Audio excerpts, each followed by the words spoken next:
Now Turkey, Syria, and others in the region must work to ensure that ISIS does not regain any territory. It's their neighborhood. They have to maintain it. They have to take care of it. There were some political pundits who responded to Turkey's offensive in Syria by calling for yet another American military intervention. I don't think so. But halting the incursion by military force would have required deploying tens of thousands of American troops against Turkey, a NATO ally, and a country the United States has developed a very good relationship with, including President Erdogan.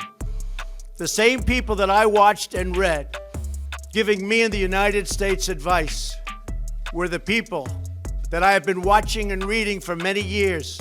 They are the ones that got us into the Middle East mess, but never had the vision or the courage to get us out. They just talk. How many Americans must die in the Middle East in the midst of these ancient sectarian and tribal conflicts? After all of the precious blood and treasure America has poured into the deserts of the Middle East, I am committed to pursuing a different course, one that leads to victory for America.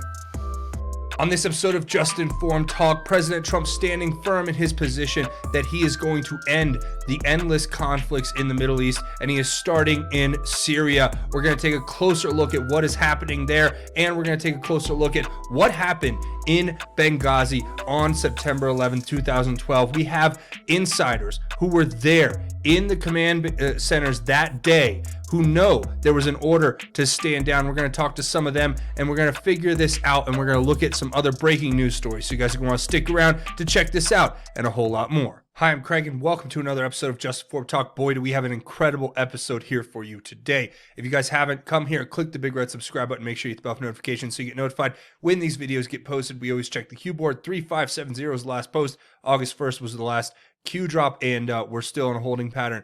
The new site, 8kun, is under works, and it's going to be up soon, I'm sure. But today we have big breaking news stories, and I always like to remind everyone, come back here, watch these last few videos, share them on your social media, get the word out that way. There's a lot of content here that we got to get out and to the rest of the world, and they're trying to suppress it. And I really appreciate when you guys come and share these videos. And if you're scratching your head going, what is QAnon the Great Awakening? Watch that video right there. Share that on your social media. Thank you to everybody who is new and joining us as well. Let's get into the first story here. But before we jump into this story, I just want to remind everyone, this episode, we're going to have some incredible information that you guys are going to need to understand when we get to that. But let's start here. Mark Zuckerberg testifying in front of Congress today and claiming that Facebook is now going to be the arbiters of truth and morality in society. And it is disgusting to watch these corrupt, authoritarian fascists sit there and lie through their teeth on Capitol Hill, telling us that they are not in the middle of purging the open platform that they've created of all political dissent that goes against their political leanings and what they deem to be the truth or what they deem to be offensive and non-offensive. This is really a big problem for our society at large. And watching Mark Zuckerberg testify today, which was presumably under the auspices of him discussing his new cryptocurrency, Libra,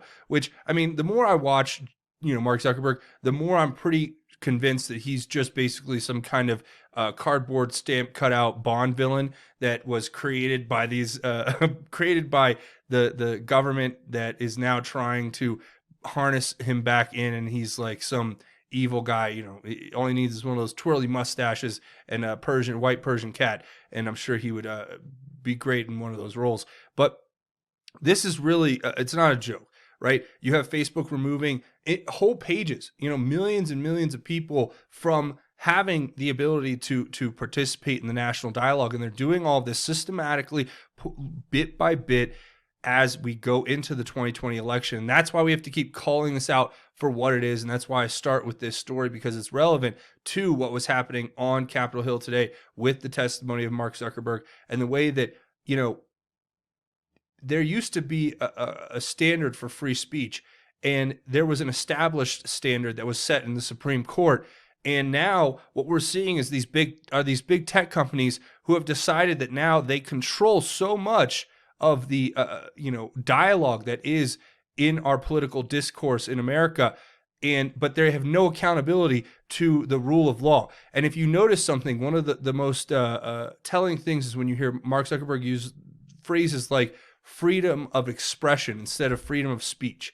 There's a big difference between freedom of expression and freedom of speech. And in the United States, you are entitled to freedom of speech. It's not freedom of expression as is outlined in the European Constitution and all of that, the European Union's Bill of Rights and all that.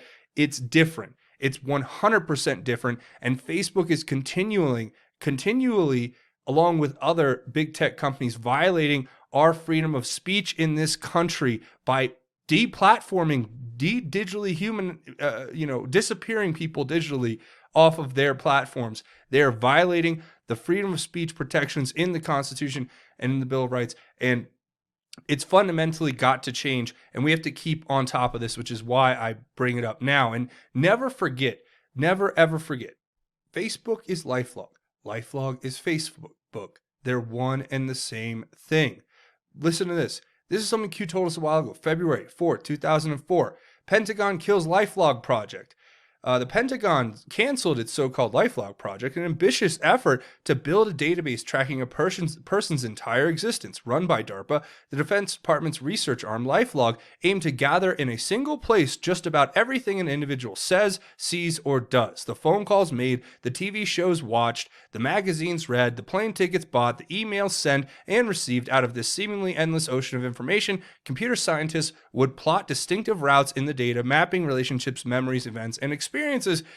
And the article really fails to mention the fact that they weaponize that information in order to control the public and control the masses and to predict the future and to enrich themselves. But never mind that. Let's see. February 4, 2004. Well, guess what? What day was Facebook founded? Oh, February 4th, 2004. What a coincidence. What a coincidence. And Mark Zuckerberg's just a puppet. He's just a puppet head that is being pushed by the intelligence community. And, look, at this point, we all know what Facebook is, and everybody has submitted themselves to it basically voluntarily. But we have to have it work within the realm of law, right? Constitutional rights matter. And when people like Mark Zuckerberg, who think that they're above the law and that they are the arbiters of truth and morality, take that into their own hands and start, coming against the American people and trying to meddle in our elections, right? This has got to be addressed. And I only say this because this is going to play a huge part in the 2020 election. Nobody's really talking about it yet, but it's going to become very pronounced. So let's get into this. Donald Trump here on his Twitter, President Trump says, the never-Trumper Republicans, though on respirators with not many left, are in certain ways worse and more dangerous for our country than the do-nothing Democrats. Watch out for them. They are human scum. Now, forgive me for believing the President of the United States when he tells us that the individuals who are pretending to be conservative Republicans who are for this country are the most dangerous of them all. And this kind of harkens back to something that I think that we all have to remember, right? You know how Senator Lindsey Graham and John McCain were always on these trips, whether it was, a trip over to Ukraine to kind of check on Poroshenko and the boys over there as we allowed that whole fiasco to take place. Or it was McCain showing up in the Middle East, brokering deals with known militants, including a picture that seemed to show him with top ISIS, officials.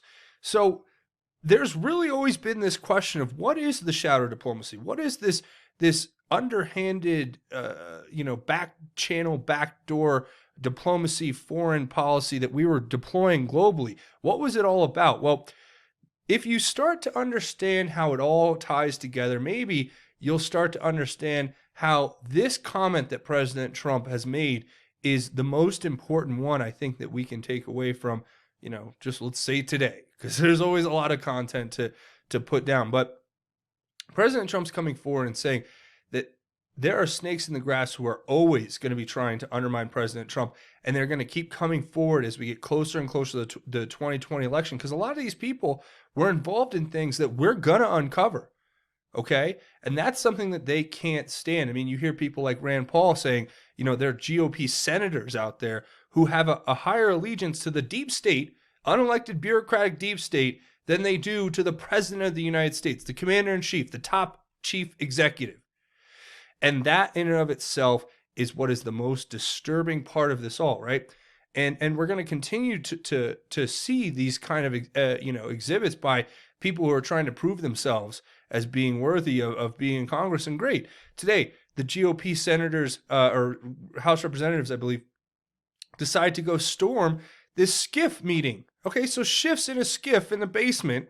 I feel like it's like frog on a log at this point. Schiff's in a SCIF in the basement of Capitol Hill with some Pentagon official, and they're basically just concocting the way that they're going to mislead the American people. What do I mean by that? They're literally having a closed-door secret meeting, denying the president his rights, denying Congress their right to oversight by only holding it a restricted meeting with just Democrat top officials to interview with their lawyers this supposed whistleblower who's giving like fourth-hand information about President Trump and his supposed quid pro quo dealings with the Ukrainians.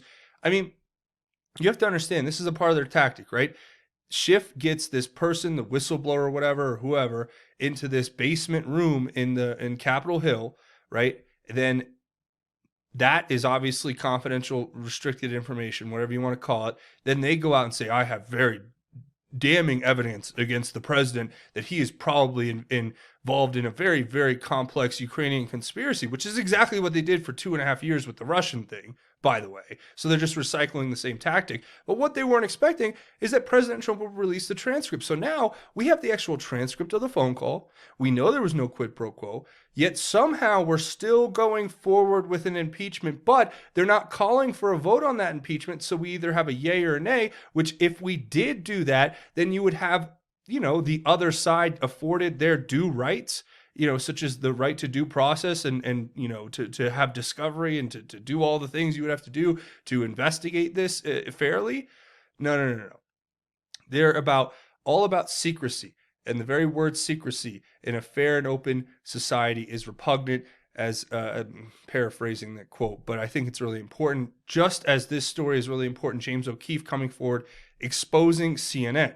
If you guys aren't following the incredible work that James O'Keefe and Project Veritas are doing with this whole expose on the underbelly of CNN and how they are just biased, a liberal activist group, then you have to go check it out. I'll leave a link to this in the description. You can get links to everything else. Go check out their work. But now the latest thing is that they're alleging that one of the producers was involved in some Me Too sexual misconduct. And this is just the tip of the iceberg. You have the fact that Jeff Zucker is just, editorializing the news every day to go after Trump, and that the whole organization is basically knowingly going after President Trump and trying to undermine his presidency, which is just another thing that we just have to take as a reality, right? As a part of the opposition. Judicial Watch coming out and really highlighting a story that is so important, right? You have Defense State Department documents that are revealing that the Obama administration knew that al-Qaeda terrorists had planned Benghazi attack 10 days in advance. And you have Judicial Watch coming out with this latest story about the road to Syria and how the Obama administration knew weapons were being shipped from Benghazi to Syrian rebels and jihadists. Now, I'm going to have some very interesting guests on here in the next a day or two, and I'm hoping to integrate them a little bit into the show to kind of give you an idea of the kind of information that people are coming forward to me with that I want to share with you. But These are people I've been working with for a while, and they are some of the primary figures in this Benghazi situation. They were the soldiers, the men who were there on the ground when this happened, who saw that there was inaction, that there was basically a stand down order, and that everything was known. They knew about the terrorists, they knew about the weapon smuggling and the cache, I should say. They didn't know about the smuggling, but they knew we were doing it, and they knew what was happening. And these are the people. I want to just give you an idea of what they are about. And here you go. So tell me a little bit about, September 11th, 2012. Where were you? What did you see that day? What happened? Well, Craig, I was working in the AFRICOM Air and Space Operations Center in Ramstein, Germany, and when I was working there at that time, I was in charge of knowing where all of the assets were that were at the disposal of AFRICOM and EUCOM. And whenever everything kicked off, it was sometime after it started. We out on the ops floor, we had the Predator feed that showed one of the buildings that had been attacked was on fire and smoking. And that, ladies and gentlemen, is just a preview of what's to come tomorrow, where we're going to have these full interviews with people who were there that day, who knew that there was something not right. And these are people in the command structure, I should be clear. They weren't on the ground in Benghazi, but they were in the command structure. They were working in the operations centers where these missions were being coordinated from, and there was a lack of an effort to stop what happened that day, it seems, according to these individuals who are coming forward. And I think that's what Judicial Watch is picking up on. They're picking up on the fact that there was an intent by the Obama administration to basically turn a blind eye to what was happening there that day. And does that connect even further to how weapons were basically finding their way into the hands of ISIS terrorists that were supposedly going to be going to the quote unquote Syrian rebels who we were backing in this conflict that made no sense from the beginning, which only makes sense now, seeing how President Trump has worked so hard to get us out of it. So that, I think, is an important point, and you guys definitely should stick around and keep checking on the channel, because we're going to have these interviews coming up. They're going to be posted here, and they're going to be big. So you guys are going to want to stick around to see that. Again, going back to Ukraine and what is happening with this big push for impeachment. Well, like we were talking about before, they never expected that President Trump was going to release the transcript of the phone call. They understood that everything that they were going to do was going to lead them to have another Russia collusion for 2 years that they could use to not only try to undo the 2016 election, but then to interfere in the 2020 election. Now, you have the fake news coming out with everything they got, writing their little heartfelt pieces talking about how the Ukrainian leader felt pressure from Trump, whatever that means, right? And then remember, though, you have Senator Graham here and McCain with Poroshenko and the Ukrainian military, right? And them in this joint press conference together talking about how, we stand with Ukraine and we're going to do everything we can to help Ukraine. And while at the same time, these same senators are going and having these clandestine meetings with ISIS leaders and then just throwing their hands up saying, oh, we don't know where ISIS came from. We don't know how all of these destabilizing factors continue to take place in all of these different regions. Well, like we talk about, look, destabilization is the key to control. And that's one thing that these people understand. And the more you dive into these stories and understand their connections, destabilizing areas like Ukraine, like northern Syria, and other places like Iraq are a part of a broader plan that is not the American agenda anymore. We have new leadership. There's a new boss in town. And this is why the deep state is shaking in their boots. This is why the intelligence community is throwing everything they have against the president. This is why everyone in Congress who is not loyal to the America First doctrine is doing everything they can to undermine the president, because they were the ones who were complicit in going along with these endless wars and going along with these ridiculous foreign diplomacy ploys, especially with the funding Syrian rebels, for example, how did that help do anything besides continue to destabilize that area? And then they're protecting the Kurds. To what benefit does the United States gain? What benefit does the United States gain by keeping the Kurds safe that, you can't share that burden with other countries? I think it's fair to point to this article, for instance, out of the True Pundit, talking about the deep state vowing payback apparently after Trump disrupts millions in illegal drug trafficking cash and kickbacks from Syria. So this is an article out of True Pundit, and I just want to share this with you, this first part, because I think it speaks volumes to what the picture I'm trying to lay out for you guys, and then let you decide for yourself.